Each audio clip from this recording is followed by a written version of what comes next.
দর্শক, মদিনা থেকে আমি মুসা আব্দুল জলিল আরটিভির পক্ষ থেকে জানাচ্ছি আপনাদেরকে ঈদুল ফিতরের বিস্তারিত।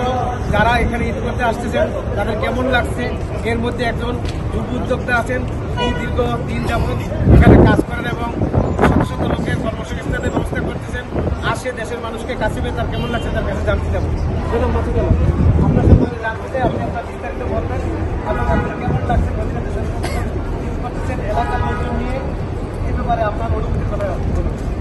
আসসালামু আলাইকুম। সকল ধর্মপ্রাণ মুসলমানদেরকে জানাই ঈদ মোবারক। আমার নাম মাসুদ আলম, আমার বাড়ি বাংলাদেশে কুশাঘাট জেলা তুলাতুলি গ্রামে। আমি জাতীয় যুব কাউন্সিলের সভাপতি ব্যবস্থাপনা পরিচালক কমিটি। আমি জাতীয় যুব কাউন্সিলের মাধ্যমে সারা বাংলাদেশের যুব যারা আছেন, যারা কর্মসংস্থান নিয়ে কাজ করছেন এবং তাদেরকে কর্মসংস্থান সুযোগ করে দেওয়ার জন্য আমরা কাজ করি। জাতীয় যুব কাউন্সিলের এটাই কাজ, এটা যুবক্রিয়া মন্ত্রণালয়ের অধীনস্থ একটা প্রতিষ্ঠান, একটা সংগঠন।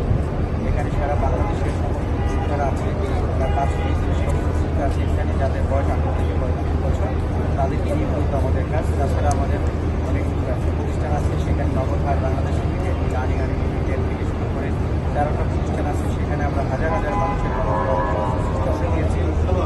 আমি আমার সারা বাংলাদেশের মানুষকে আবারও যারা ঈদ মুবারক আফ্রিকাতে বাংলাদেশি ঈদ, আমি মদিনা আছি, আমরা পালন করলাম।